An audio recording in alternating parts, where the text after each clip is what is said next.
Hello बच्चों, good evening. आज हम लोग प्रकाश का दूसरा वीडियो देखेंगे।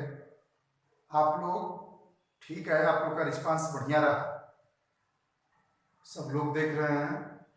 और आप लोग एक बात यह जानिए कि वीडियो को हमेशा लाइक करिए, शेयर करिए। दो काम पहले करिए, लाइक करिए, शेयर करिए। नए हैं, यदि नए हैं तो सब्सक्राइब करिए, और जो शेयर जरूर करिए कि सब पढ़े, आपके मित्र सहपाठी सब पढ़ते चले। तो हम लोग कल पढ़ रहे थे प्रकाश। प्रकाश को हमने बताया था कि प्रकाश वह विकिरण ऊर्जा है जो हमारी आंखों को वस्तुओं को देखने के लिए क्या करती है, संवेदित करती है। पहले कल वाली बात को रिपीट कर रहे हैं। इसके बाद हमने बताया था कि किसी वस्तु को देखना है तो वस्तु पर प्रकाश गिरे और वहां से परावर्तन, वहां से मतलब परावर्तन होकर टकरा के लौटे हाथ पर, तब हमें वस्तु दिखाई देती है। यह विद्युत चुंबकीय तरंगे है। प्रकाश विद्युत चुंबकीय तरंगे है। अब इसके बाद एक बात और पहले से जानते हैं कि यह निर्वात में भी चल सकते हैं। इसका जो चाल है वो होता है 3 × 10⁸ मीटर प्रति सेकेंड। ठीक है। इसके बाद हम लोग पढ़े थे प्रकाश का परावर्तन। प्रकाश का परावर्तन कि जब कोई प्रकाश किसी चिकनी या पालिशदार सतह पर गिरती है, जब कोई प्रकाश किसी चिकनी या पालिशदार सतह पर गिरती है तो इस प्रकाश का अधिकांश भाग वापस लौट जाता है। इस घटना को ही हम क्या कहते हैं, प्रकाश का परावर्तन कहते हैं। ठीक है। अब जैसे कि आप लोग को कल चित्र बताए थे और नोट्स आप लोग को देते जा रहे हैं, या सुन सुन के भी लिख सकते हैं, इसलिए इसमें दिक्कत होगा, इसलिए आप लोग को नोट्स देते जा रहे हैं। ग्रुप में से अपना फेयर कर लीजिएगा। ठीक है। ये मान लो कोई पालिशदार सतह है, इस पे कोई प्रकाश किरण आपतित हो रही है, प्रकाश किरण आपतित हो रही है। इसको डाल दे रहे हैं ए और इसको डाल दिए बी।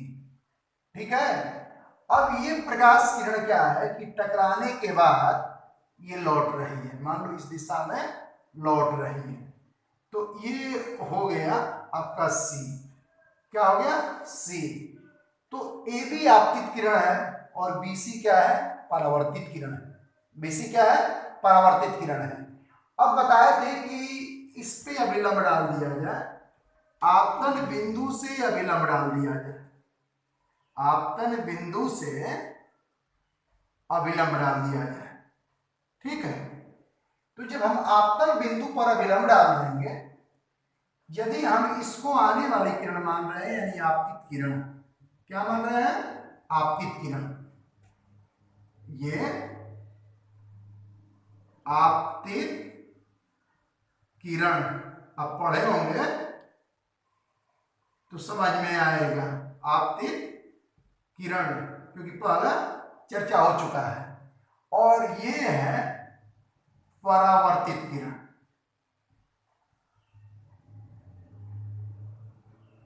परावर्तित किरण,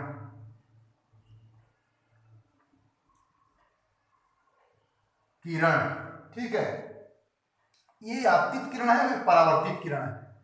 तो निश्चित है कि ये जो कोण होगा, ये जो कोण होगा, इस कोण को कहेंगे आपतन कोण। क्या कहेंगे, आपतन कोण। और ये वाला जो कोण होगा, ये कोण को हम कहेंगे परावर्तन कोण। क्या कहेंगे, परावर्तन कोण। ठीक है। तो इसमें ये होता है, अब ये फिगर बन गया, ये पालिशदार सतह है। तो प्यारे बच्चों, इसमें ये होता है कि आपतित किरण हमेशा परावर्तित किरण के बराबर, आपतित किरण परावर्तित किरण के बराबर। और किस लिए बराबर, कोई कहे कैसे बराबर, तो कहेंगे कि कोण चूंकि क्या है, बराबर। आपतन कोण परावर्तन कोण दोनों क्या है, बराबर है। और कोण का नियम में है कि आपतन कोण सदैव परावर्तन कोण की क्या होता है, बराबर होता है। यदि हम ट्रायंगल का कर दें तो फिर कोण बराबर होती है तो उसकी भुजाएं भी सामने की बराबर होती है, भुजाएं बराबर तो कोण भी बराबर। ठीक है, अब क्या देखते हैं कि आपतन कोण है, परावर्तन कोण है। आपतन कोण का परिभाषा कल बताए थे कि आपतित किरण और अभिलंब के बीच बने कोण को क्या कहते हैं, आपतन कोण, और परावर्तित किरण और अभिलंब के बीच बने कोण को क्या कहते हैं, परावर्तन कोण कहते हैं। ठीक है, ये कल के वीडियो में हम लोग पढ़े थे। चित्र आज बताना, चित्र को बनाना इसलिए मजबूरी हुआ क्योंकि आप लोग देख रहे हैं कि हेडिंग डाल चुके हैं। आज हमको नया टॉपिक पढ़ना है, प्रकाश किरणों की उत्क्रमणीयता। हमको पढ़ना है ये प्रकाश किरणों की उत्क्रमणीयता। प्रकाश किरणों की उत्क्रमणीयता शब्द जो है, उत्क्रमणीयता का मतलब होता है, जैसे आप लोग केमिस्ट्री में पढ़ते हैं, उत्क्रमणीय अभिक्रिया और अनुत्क्रमणीय अभिक्रिया। उत्क्रमणीय अभिक्रिया का मतलब होता है कि अभिकारक मिलके उत्पाद और उत्पाद पुनः मिलके क्या बना दें, अभिकारक। वैसे ही उत्क्रमणीयता की, प्रकाश की उत्क्रमणीयता में क्या होता है, उत्क्रमणीयता का मतलब कि दोनों डायरेक्शन से चल सके, लेफ्ट हैंड से राइट हैंड, राइट हैंड से लेफ्ट हैंड। ठीक है, तो यदि मान लो कि तुम AB को आपतित किरण कह रहे हो तो BC क्या कह रहेगी, परावर्तित किरण। क्लियर। और जब AB आपतित किरण है, BC परावर्तित किरण है, तो ये आपतित कोण होगा और ये क्या होगा, परावर्तन कोण। लेकिन हम क्या कर लें कि CV को हम आपतित किरण मान लें, CV को क्या मान लें, आपतित किरण, तो निश्चित है कि ये कौन सी किरण हो जाएगी, परावर्तित किरण। ठीक है, ये कौन किरण हो जाएगी, परावर्तित किरण। तो फिर एंगल भी बदल सकते हैं, यहाँ पर लिखना होगा आपतन कोण और यहाँ लिखना होगा क्या, परावर्तन कोण। और ऐसे भी आपतन कोण सदैव परावर्तन कोण के क्या होता है, बराबर होता है। परावर्तन का दो नियम है, परावर्तन के, प्रकाश के परावर्तन के दो नियम है। पहला नियम यह है कि आपतित किरण, परावर्तित किरण और आपतन बिंदु पर डाला गया अभिलंब, आपतित किरण, परावर्तित किरण और आपतन बिंदु पर डाला गया अभिलंब, तीनों एक ही तल में होते हैं, तीनों एक ही तल में होते हैं। और फिर होता है कि आपतन कोण सदैव परावर्तन कोण के क्या होता है, बराबर होता है। तो बच्चों ये रहा प्रकाश किरणों की उत्क्रमणीयता। यदि आपतित किरण को, आपतित किरण परावर्तित किरण पहले से है, यदि परावर्तित किरण को आपतित किरण और आपतित किरण को परावर्तित किरण मान लें तो भी परावर्तन कोण आपतन कोण के क्या होगा, बराबर होगा। इसी को हम क्या कहते हैं, प्रकाश किरणों की उत्क्रमणीयता। अब इसके बाद चलते हैं अगला टॉपिक आपको लेकर, प्रतिबिंब। छोटा छोटा वीडियो बना रहे हैं, इतना घबराइए मत, आराम आराम से पढ़िए। प्रतिबिंब है, प्रतिबिंब का जनरली परिभाषा हम लोग देते हैं कि यदि किसी वस्तु या तुम ही किसी दर्पण के सामने खड़ा हो जाओ तो दर्पण में एक छाया बनती है, दर्पण में क्या बनती है, छाया बनती है। उस छाया को ही हम क्या कहते हैं, प्रतिबिंब कहते हैं।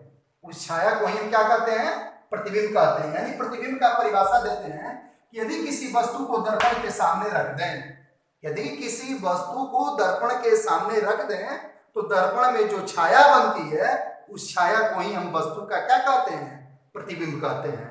ठीक है, अब इसके बाद ये तो छोटा परिभाषा हुआ, बड़ा परिभाषा इसका इस चैप्टर के अनुसार दिया जाता है कि किसी बिंदु वस्तु से चलने वाली किरणें, क्योंकि आगे हम लोग दर्पण पढ़ेंगे। क्या पढ़ेंगे, दर्पण। दर्पण दो प्रकार के होते हैं, समतल दर्पण और गोलीय दर्पण। गोलीय दर्पण दो प्रकार के होंगे, उत्तल और अवतल। उत्तल भी तीन प्रकार के होते हैं, अवतल भी तीन प्रकार के होते हैं। तो छोड़िए, अभी हम लोग जाने प्रतिबिंब का परिभाषा। तो पहला परिभाषा तो बता दिए, यदि किसी वस्तु को दर्पण के सामने रख दें तो उस वस्तु का दर्पण में छाया बनती है, उस छाया को ही हम क्या कहते हैं, प्रतिबिंब कहते हैं। क्या कहते हैं, प्रतिबिंब कहते हैं। अथवा परिभाषा एक होता है कि किसी बिंदु वस्तु से चलने वाली, किसी बिंदु वस्तु से चलने वाली प्रकाश की किरणें, किसी बिंदु वस्तु से चलने वाली प्रकाश की किरणें परावर्तन या अपवर्तन के पश्चात जिस बिंदु पर काटती है या काटती हुई क्या होती है, प्रतीत होती है। जैसे मान लो कि अवतल दर्पण है, ये मान लो कि अवतल दर्पण है, क्या है, अवतल दर्पण। ये आगे अभी बताएंगे। अवतल दर्पण है, अवतल दर्पण में ये चीज इसका मुख्य अक्ष है, ये मुख्य अक्ष है और ये ध्रुव। ठीक है, यहां मान लो कोई वस्तु है, कोई क्या है, वस्तु। अब देखो, जब आगे तुम लोग को जाएंगे तो हम बताएंगे कि वस्तु से, तो मान लो हम देख रहे हैं तो देख रहे हैं तो कई किरणें हमारी आंख से निकल रही हैं, लेकिन उसी किरणों का उपयोग करते हैं जहां हमको क्या करना है, देखना है। सामने देख रहे हैं तो हमको थोड़ा बहुत दाएं बाएं भी दिखाई दे रहा है, लेकिन हमारा काम है सामने देखना। वैसे ही किसी वस्तु पर जब प्रकाश किरणें पड़ेंगी तो इससे हम दो किरणें लेंगे। क्यों लेंगे? क्योंकि परिभाषा को साबित करने के लिए। क्योंकि परिभाषा कहता है कि किसी बिंदु वस्तु है, मान लो वस्तु है, तो किसी बिंदु वस्तु से चलने वाली प्रकाश की किरणें दर्पण पर टकराने के पश्चात लौटती है, दर्पण पर टकराने के पश्चात लौटती है, और लौटकर जिस बिंदु पर काटती है उस बिंदु को ही हम उस वस्तु का क्या कहते हैं, प्रतिबिंब कहते हैं। बस समझिए, फिर से सुनिए। किसी बिंदु वस्तु से चलने वाली किरणें, किसी बिंदु वस्तु से चलने वाली किरणें परावर्तन के पश्चात जिस बिंदु से या जिस बिंदु पर काटती है या काटती हुई प्रतीत होती है, जिस बिंदु से मतलब जिस बिंदु पर काटती है या काटती हुई प्रतीत होती है, उस बिंदु को ही हम उस वस्तु का क्या कहते हैं, प्रतिबिंब कहते हैं। क्या कहते हैं? प्रतिबिंब। अब दिमाग में आ रहा होगा तुम लोग का कि आखिर क्यों यहां से गया है तो यहां आ गया है, तो ये आगे आप लोग पढ़ेंगे। ये आगे वाले वीडियो में आप लोग को बताएंगे कि क्यों किरणें ऐसे ही चल रही है, क्यों नहीं कहीं और से जा रही है। आज बस प्रतिबिंब का परिभाषा को समझाने के लिए एक चित्र बनाया है कि किसी बिंदु वस्तु से चलने वाली किरणें, दो किरणें तभी लेना मजबूरी है, क्योंकि दो किरणें लेंगे तभी कहीं ना कहीं कट करेंगे। तो किसी बिंदु वस्तु से चलने वाली प्रकाश की किरणें जिस बिंदु पर काटती है या काटती हुई प्रतीत होती है, उस बिंदु को, उस बिंदु वस्तु का क्या कहते हैं, प्रतिबिंब कहते हैं। क्या कहते हैं? प्रतिबिंब कहते हैं। तो दो शब्द आया है कि काटती है, तो काटती है तो यानी कि वास्तव में, वास्तविक, और प्रतीत होती है, तो प्रतीत होने को हम क्या कहते हैं, आभासी। आभासी, ठीक है। तो ये वास्तविक हो गया और ये क्या हो गया, आभासी हो गया। तो यहीं से प्रतिबिंब के प्रकार हो जाते हैं दो, एक वास्तविक प्रतिबिंब और एक आभासी प्रतिबिंब, रियल इमेज और वर्चुअल इमेज, आभासी प्रतिबिंब। तो वास्तविक और आभासी प्रतिबिंब का परिभाषा लिखवाने की जरूरत नहीं है। वास्तविक प्रतिबिंब कहा जाएगा तो कहेंगे किसी बिंदु वस्तु से चलने वाली प्रकाश की किरणें परावर्तन के पश्चात जिस बिंदु पर वास्तव में काटती हैं, यहाँ वास्तव में काट रही हैं, और जहाँ ये प्रतीत होती हैं वहाँ छिन्न विच्छिन्न लाइनें जाती हैं, यानी कटी कटी लाइनें जाती हैं। किसी लाइन है तो कंप्लीट नहीं जाएगी, ऐसे जाएगी, इसको कहते हैं आभासी, प्रतीत हो रहा है।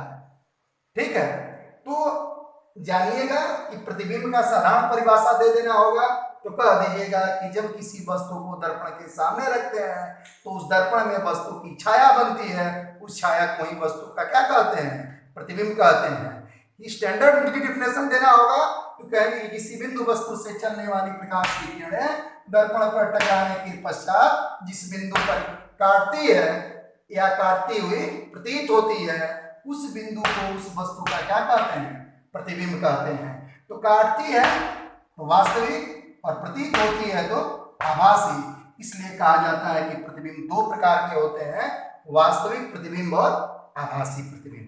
ठीक है, तो इतना को आप लोग पढ़िएगा, नोट दिए हैं उस नोट को पढ़ डालिएगा।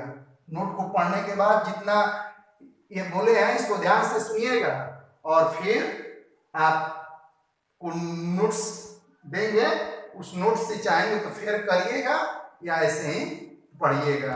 एक बात को पुनः कह दे रहे हैं कि चैनल को सब्सक्राइब करिए, लाइक करिए, और ये दोनों के काम के बाद शेयर तो जरूर करिए, अपने मित्रों को बताते जाइए, चैनल को सब्सक्राइब एकदम करिए, पढ़िए। Thank you.